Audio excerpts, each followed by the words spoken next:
Good morning, everyone. Today is April the 27th, and this is LNM4, and we are doing the review of the final that we just have submitted. And I'm going to go through the exam and show you how the most preferred version of the answers should have been submitted, and you can follow with your own exam and see how you did.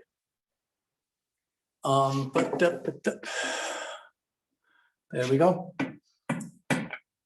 And so a little bit depending on the schedule for next week, either maybe teaching or not. It depends a little bit. I'm going to check in with the school and see what the schedule is like, because I think that's the finals week.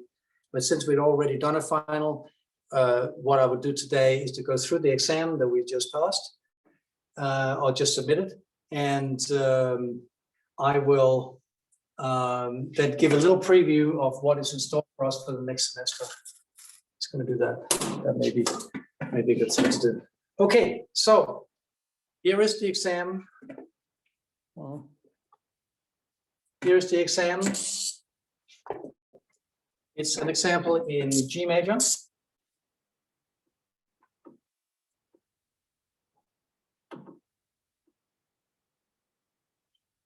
In G. And we have a progression that says 1, 1, 6.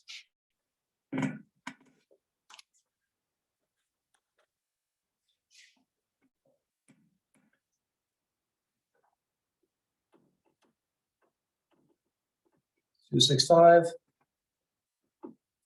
5, 6, 5, of 5.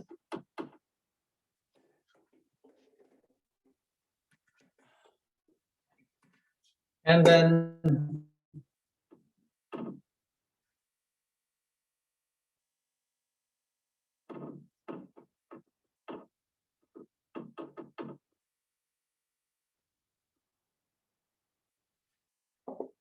just like that.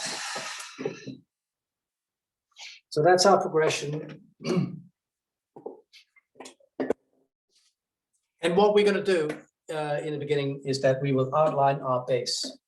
So we will start, since we know that these baselines, when they move forward, have a tendency to be rising baselines. I mean, they basically, most melodic writing of this type here has an arc upward, and once you hit 5, it finishes. Basically, once you hit the dominant, you plug that trigger. That's going to take you back to the tonic. I think we talked about that quite a few times, and that is the way that this one here works as well, of course. So since we're going up, we're going to start low. We're not going to start too high, because then we're pretty soon going to run out of space, and we're going to hit our head with the bass line into the tenors. So outline the bass in its entirety first. This is the way to part right. It's going to really give you an advantage later on when you're doing more maybe complex progressions. If you can outline the bass, you've done yourself a great favor.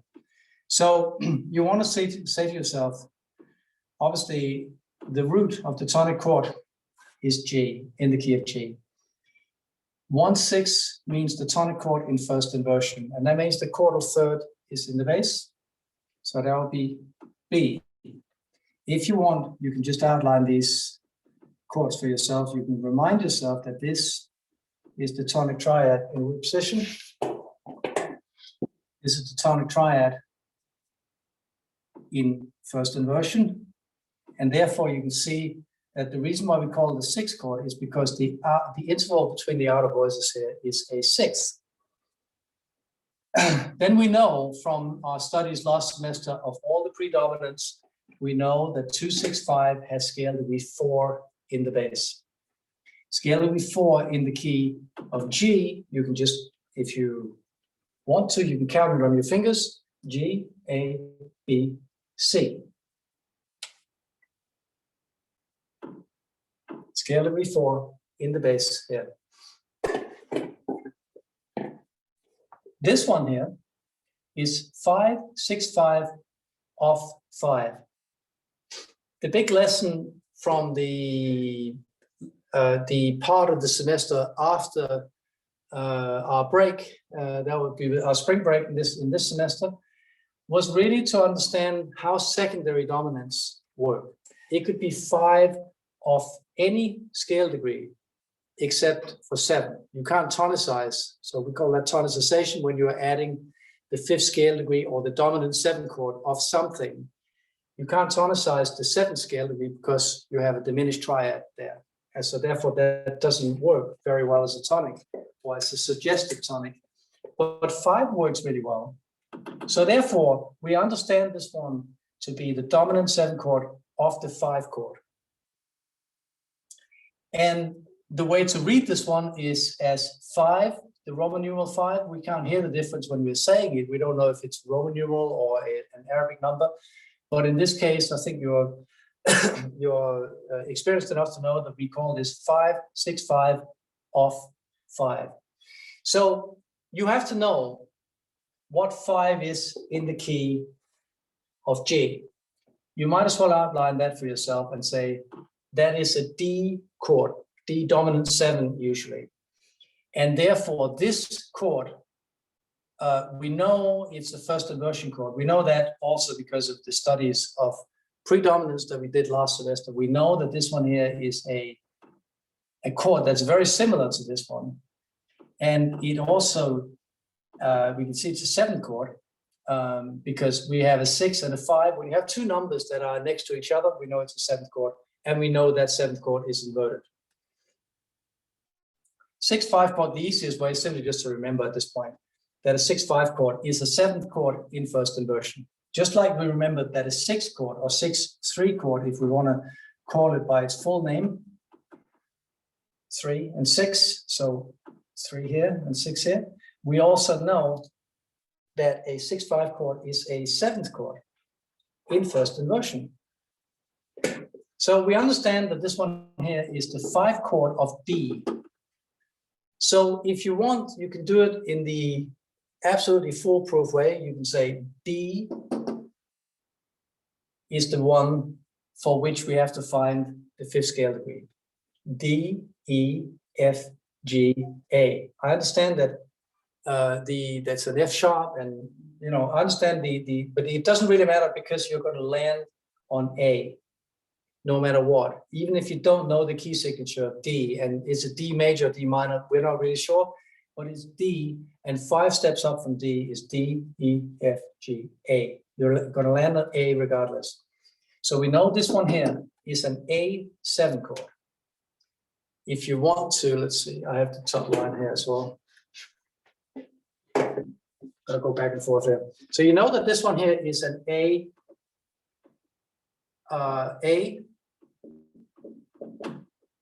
dominant 7 chord. You also know it's in first inversion, so that means that the A has been moved up here. So C sharp is in the bass. That's how to do that one. That was the important lesson in this semester after the spring break. So this chord here has a C sharp. And now we can begin to see that this is really chromatic harmonization, that we have a half step here, we also have a half step here. So you have this gradual intensification of the harmonic progression that is so characteristic of both late romantic music, but also of gospel music, and to a certain extent jazz. We find all these progressions very, very, very common in all music from the late 19th century and into the 20th century for the styles that sort of stayed tonal. That's a topic that I'm going to discuss toward the end of the class, because next semester we're going to do some atonal music theory for music that, let's say, let go of the restrictions of tonality. If we can talk about restrictions. I mean, some people view it as a restriction. I just view it as a style. I'm not really going to evaluate whether it's a restriction or something good or bad or whatever. I think tonality is just a style of music, and it's not about whether we like it or not. I think most of us like tonal music, but it's more a question of understanding how it behaves. rather than passing judgment on whether it should stay tonal and whether atonal music is more developed or whatever. They're just different languages, really. And atonal music behaves in ways that we need to understand as well. Okay, so 5, you notice, of course, that we've replaced the common C for cadential 6/4 chord with the Roman numeral 5, because very often you would see that in textbooks, and very often I've mentioned that that is certainly a possibility. It's also a possibility to develop another Roman numeral, but the important aspect of the exercise for this exam is to be able to write out, yet again, a cadential 6/4 chord. And what is a cadential 6/4 chord? It is basically scale degree 5 in the bass with an 8, a 6, and a 4 above it. So scale degree 5 would be D. Just as this one here is 5, 6, 5 of D, here we finally find the D, because that's been the goal from at least these 2 chords here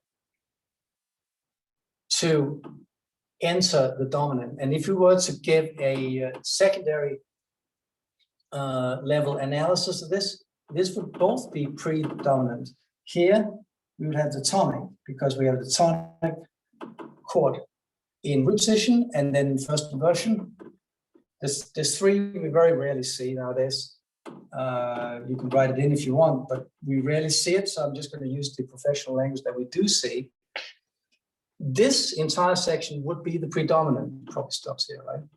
And then we have the dominant lasting 2 beats, like this, just as we've done so many times before we either finish it here or up here.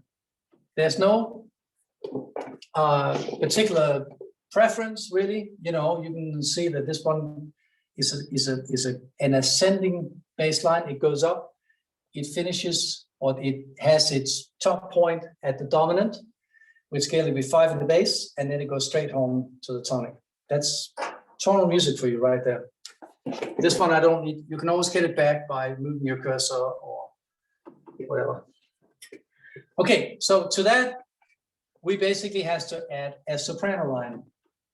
So do it this way, and you will forever be thankful that you've learned to part right this way, that you don't start stacking chords. Don't start stacking chords, because you will not be able to connect all these loose ends. They will not link up very well. I'm also going to erase these, because they were just a means to an end to understanding what note we had in the bass, so therefore we don't need them anymore. Now to soprano. If you have the root in the bass of a triad, put the chordal third on top.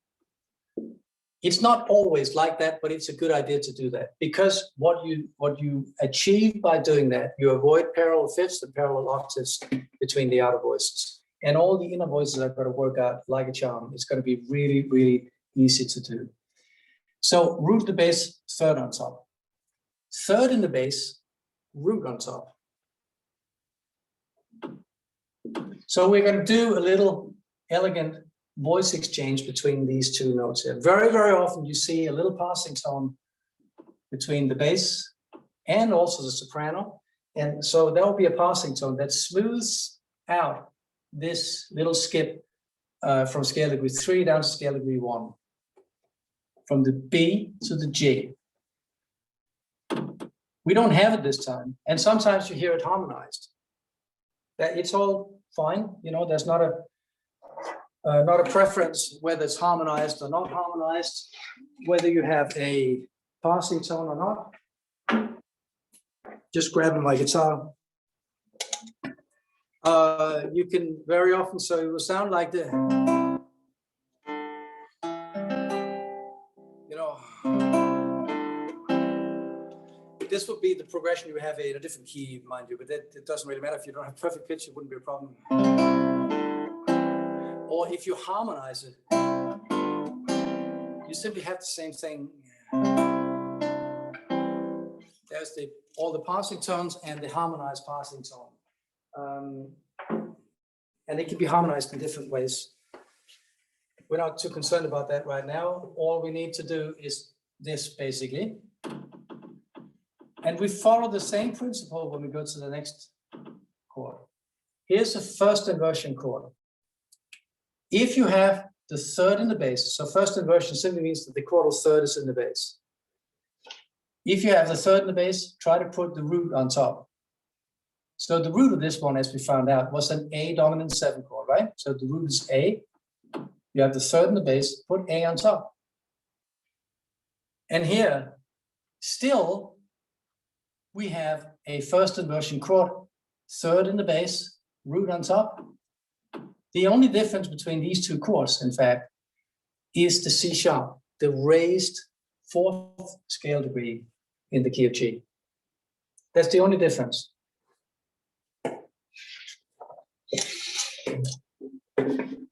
And here, if you paid attention to what we did in the early part of the semester, or was it last semester, I can't remember, but right now you will know that if we have a 6/5 chord, if the predominant is a 6/5 chord, the cadential pattern that we like a lot and that works really well is the one that says 3, 2, 1.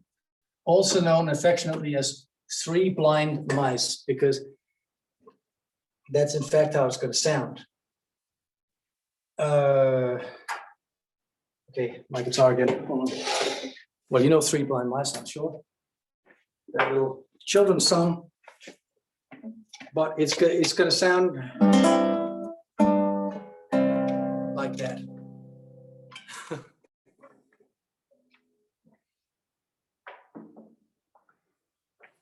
So that's a very common pattern and one that we really like to explore and use as much as we can, because it's a good finisher. It's a great melody.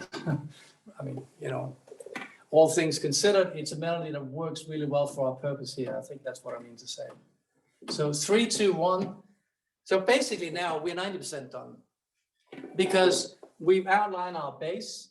We've gotten the soprano to work with the bass. If we were to just stop here, we would call this 2-part counterpoint. This is the same as counterpoint. So we're doing these writing exercises in 4 parts. We're actually doing them as counterpoint exercises. We're just sort of adding the element of harmony, which I'm about to do now. Now I'm going to fill in the inner voices. That makes 4-part writing or chorale style writing, or SATB writing, whatever you want to call it. That's what it is, as opposed to counterpoint. Counterpoint would be, in this case, just 2-part, because we have part 1, part 2, and they would behave in ways that are sort of governed by the principle of consonance and dissonance. Basically, intervals can be classified either as consonant or dissonant. And then you have certain other classifications for consonant intervals can either be perfect or imperfect, etc., etc. Dissonant intervals are just dissonant. They're not bad intervals. They move, in fact, they move the music forward, but we have to identify them as such. That is very much a question of how the ear perceives them.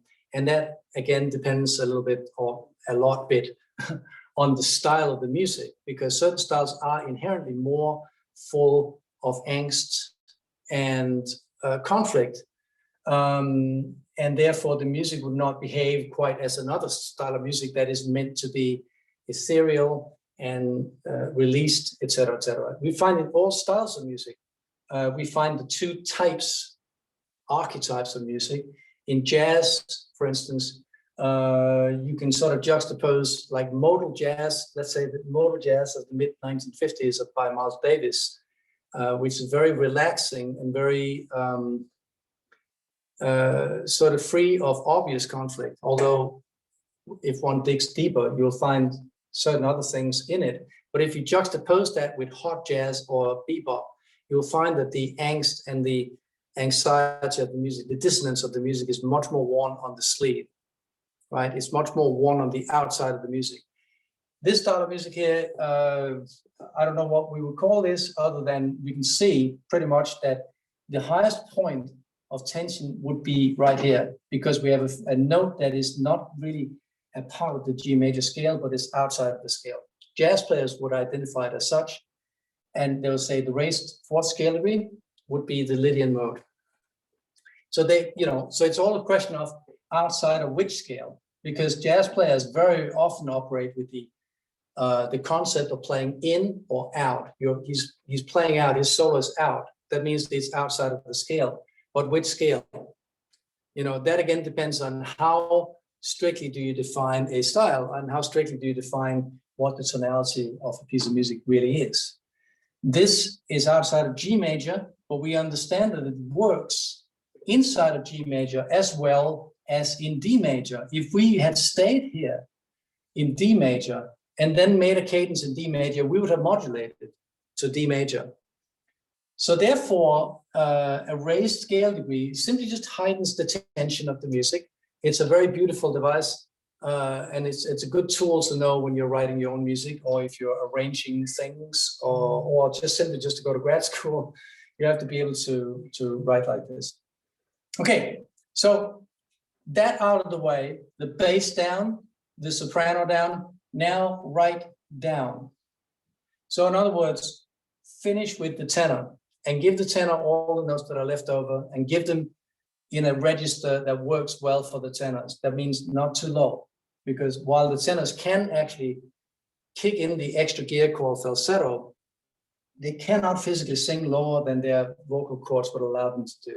So therefore, the tenors are better off being a little bit higher than too low, if you have to make a choice.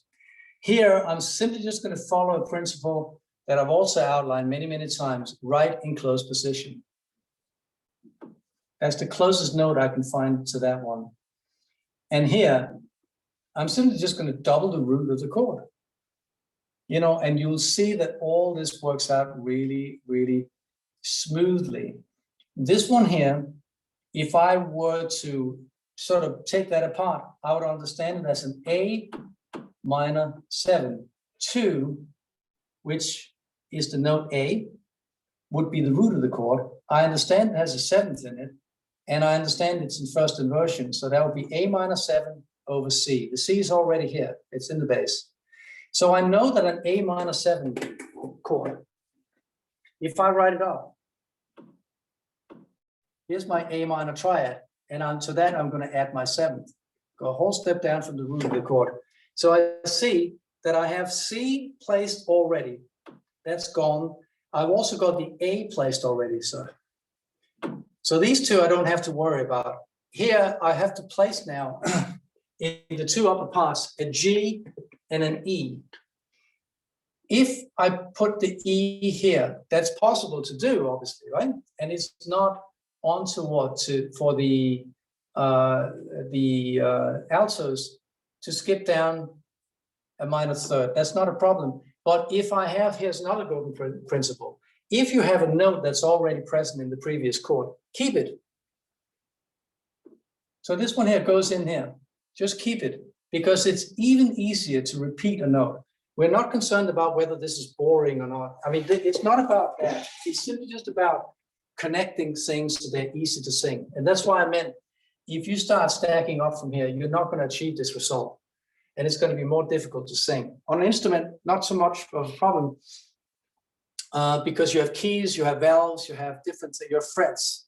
You have different things on instruments that you don't have with the voice. The voice is a unique instrument, and we have to learn to treat that in the unique way that it was created. Here, same thing again, because we know that this one here is an A dominant 7. The only difference is the C sharp. And so we do the same thing here. We simply just repeat the notes. And here, very easy, very, very easy. We have scale degree 5 in the bass. We have an 8, a 6, and a 4 above it. We have to see what note is already placed by knowing that a 2-6-5 chord produces the 3-2-1 pattern, or at least if you choose that one, it's a very good choice because it's very smooth. It works out really well. Above that D, the B up here would be a sixth. You can assure yourself about that by simply just placing a D here and count the notes. 1, 2, 3, 4. So 1, 2, 3, 4, 5, 6. Always start on 1. You know, don't start as I just did with the sort of common assumption that the first step would be 1. It just isn't. We start counting on 1. So 1, that will be D. 2, that will be E. 3, that will be F or F sharp. 4 would be G. 5 would be A. And the B would be a 6 above it. So the 6 is gone already. 2 less than 6 is 4. You see how that works out really well? I know it's an incredibly boring alto line, but that's not our concern. The harmony is going to be the same. No matter if you write it in a clumsy way, the harmony is going to sound the same. You cannot hear the difference in harmony. The harmonies are pretty sophisticated. As you can see by just looking at it, there's a lot of process going on here. And now it's easy because we also know that that the octave above the D would be another D. It has to be placed in the alto, in the tenor.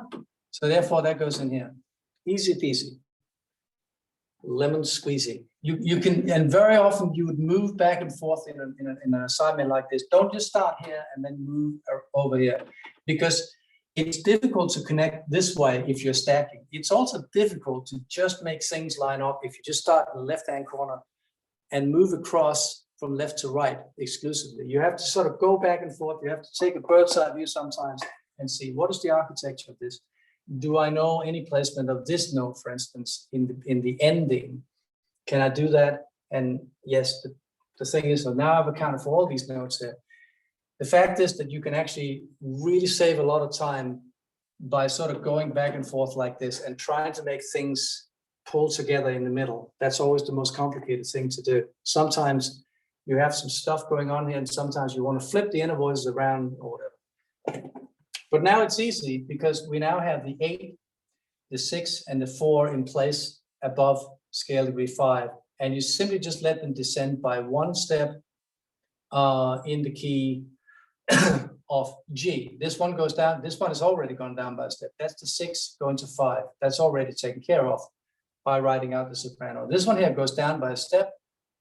And that's the step, the kind of F that you'll find in the key of G, which is F sharp, as we all know.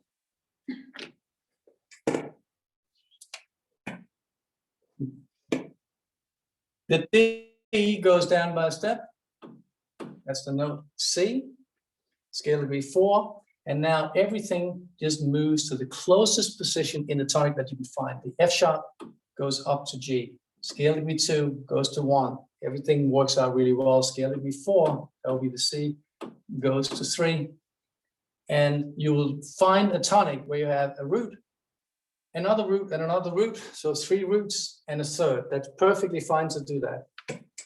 That's what we call an 8-3 chord. You don't need to use it, but it's a really, really good tool to have, to know that you can use it if you want to. All I got to do now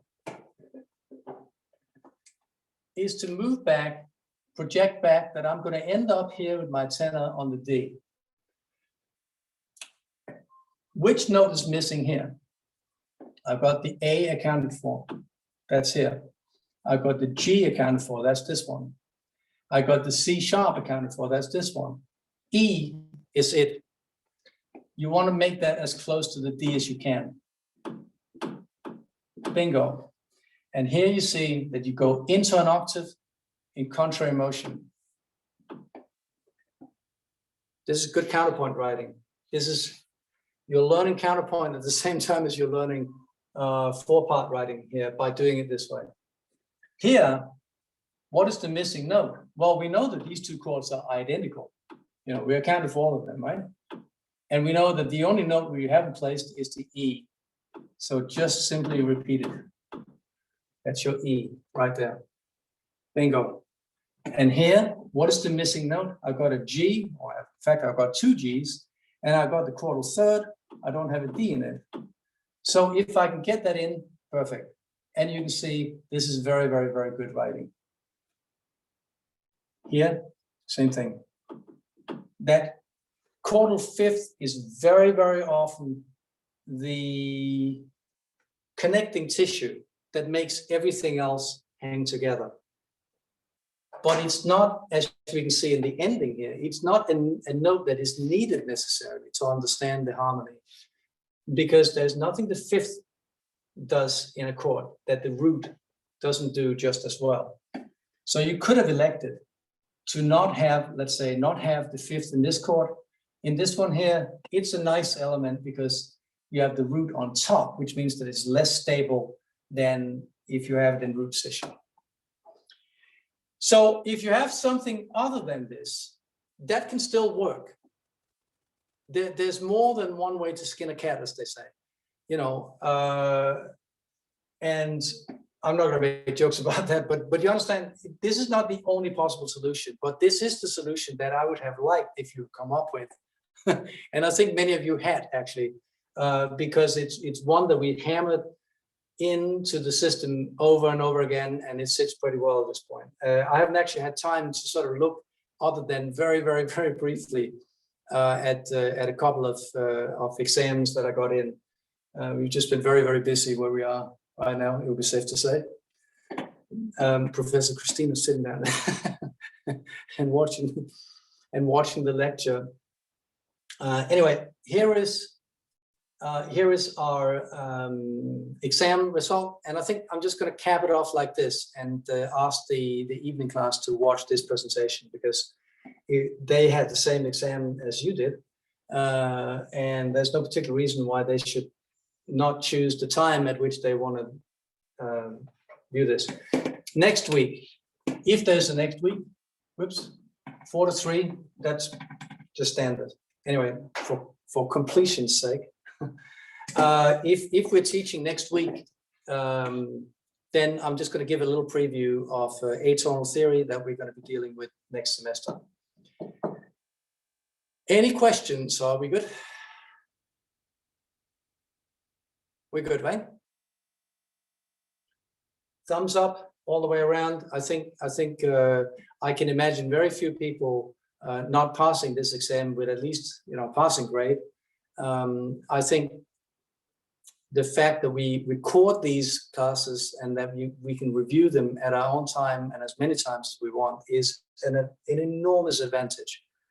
I've gotten that feedback all the way through the semester, and last semester was a bit different because it sort of, I think, took us by surprise. I mean, I wasn't surprised, but I think some people didn't quite expect that we were not going to be in school.